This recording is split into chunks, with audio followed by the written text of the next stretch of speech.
Do you ever notice how it feels off, but you can't point to one exact thing that's wrong?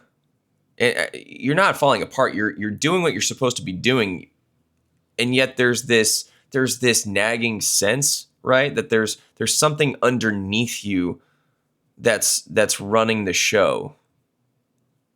And Carl Jung, he had a line for that. So he basically said that when something living gets cut off from its roots, it dies, and it's not always on the outside, sometimes from the inside out.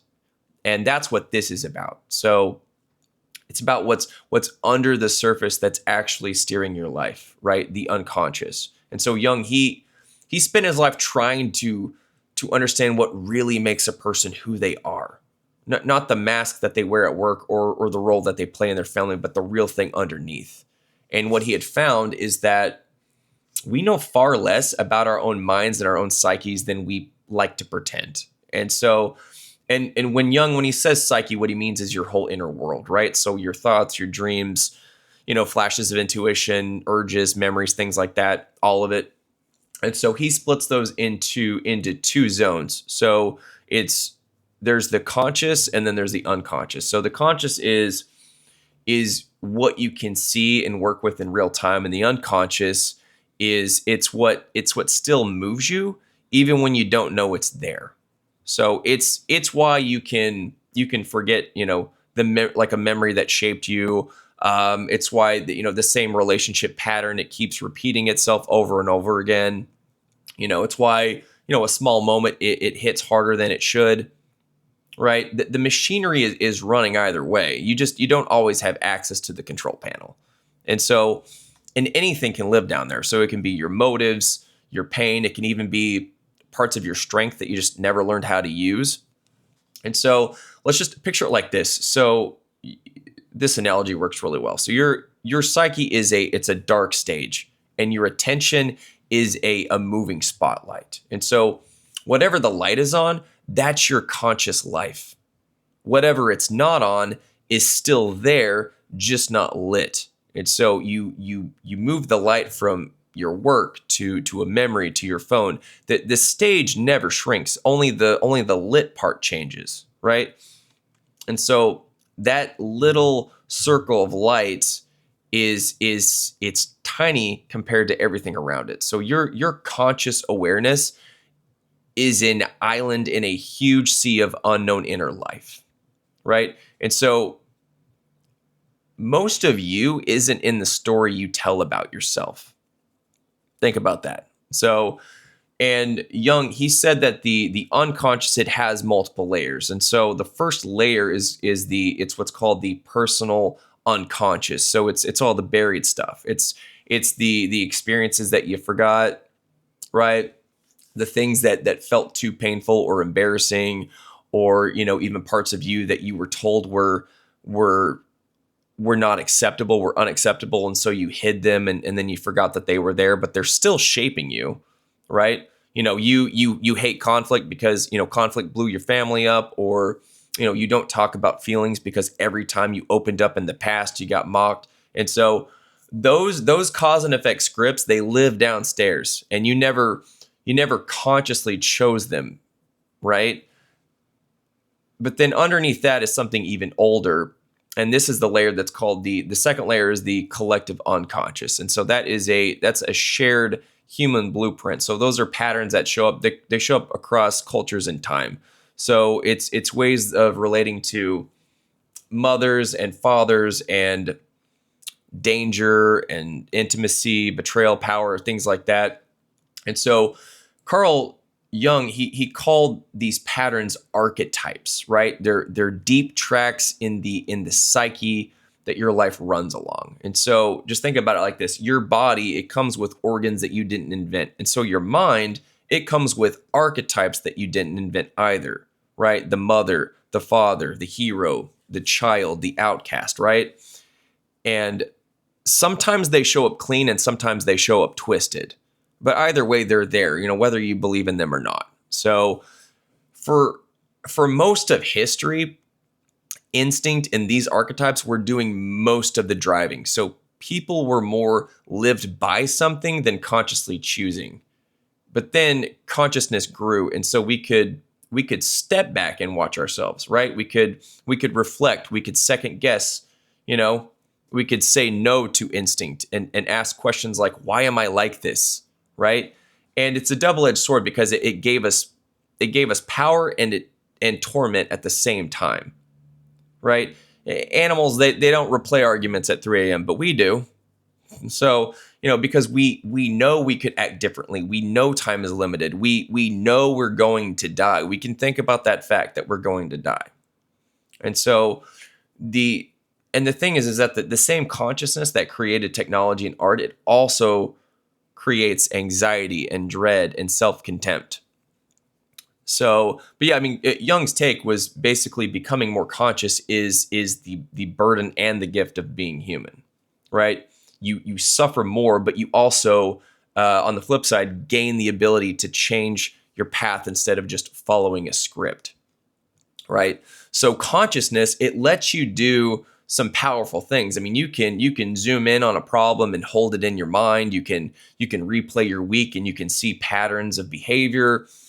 You can imagine just different futures and walk towards one of them. I mean, and here's the thing: what you aim your attention at, it literally shapes your reality, right? You buy a certain car and then you see it everywhere, right?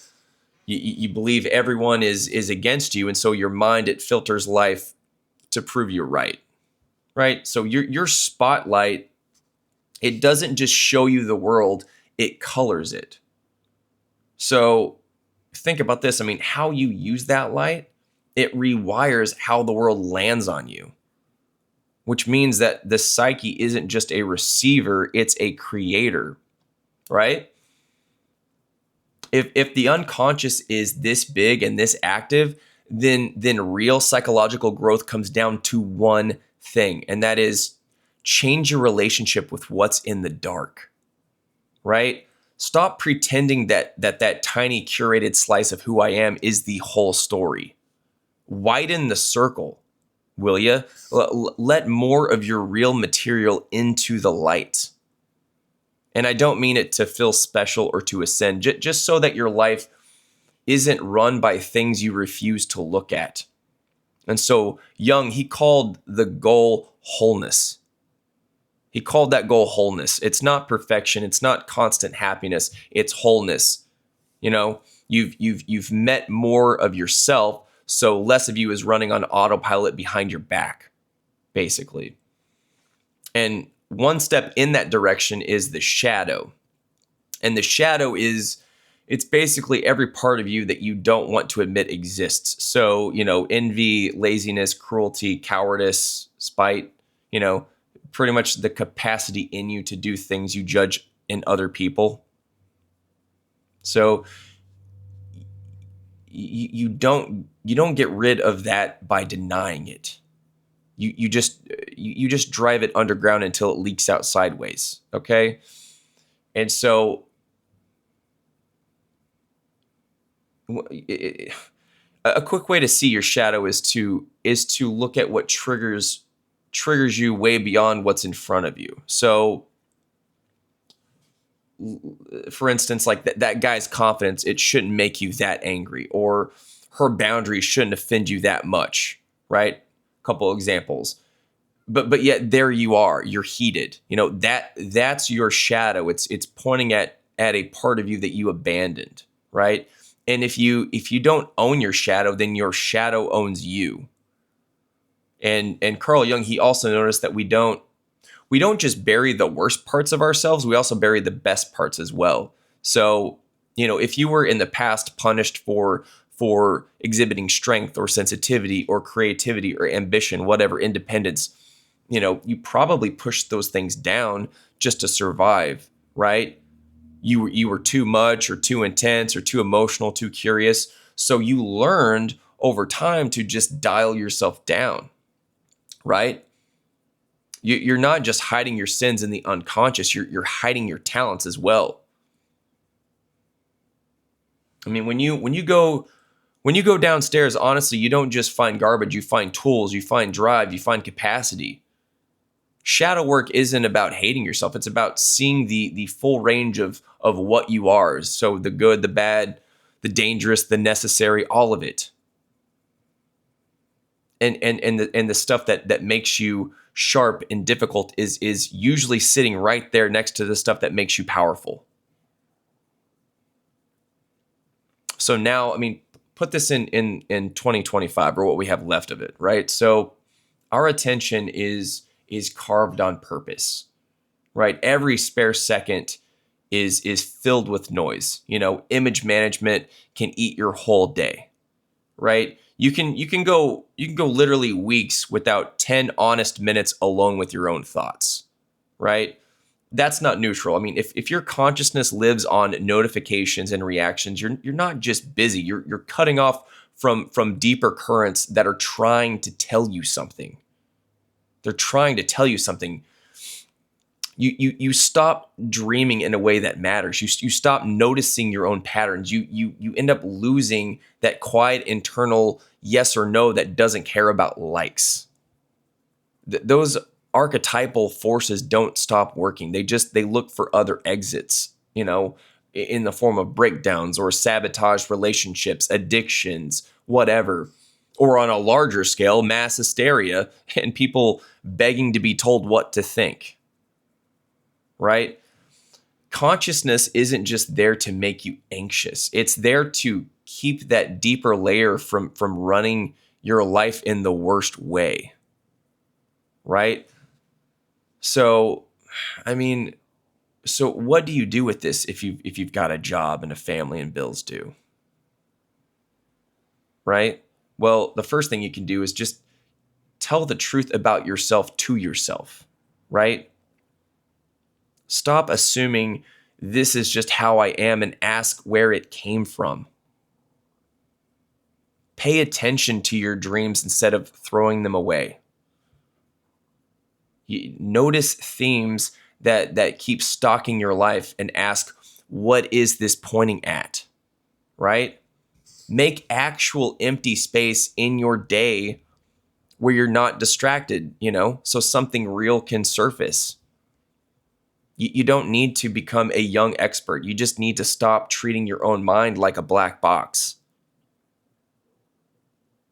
If you feel like something in me is running my life without my consent, take that seriously. Over time, you stop seeing your flaws as some alien intruder and start seeing them as part of that need to be named and integrated. You stop seeing your desires as random and start seeing them as responses to something deeper. And yeah, you're still messed up. You're still a human being, right? You're still human. But less of your life will be scripted by wounds you refuse to acknowledge. And that's the beginning of wholeness. If you ignore all this, nothing dramatic explodes at first. No, you're going to keep working and keep scrolling on your phone and keep repeating your loops over and over again. You're going to keep blaming everything outside of you. But then slowly you shrink. You become smaller than the person you could have been. You live at the surface of your own existence and never touch the depth that's there. And the sad thing is that if enough people live like that in an entire culture, it becomes easy to move with fear and guilt and propaganda. That's what we're seeing today, obviously. If you're not rooted in something deeper than the current owns you. And that's Jung's warning. You're not just the little voice in your head. You're an inner world most of you haven't met yet. The more of it you're willing to face, the less of your life gets decided in the dark.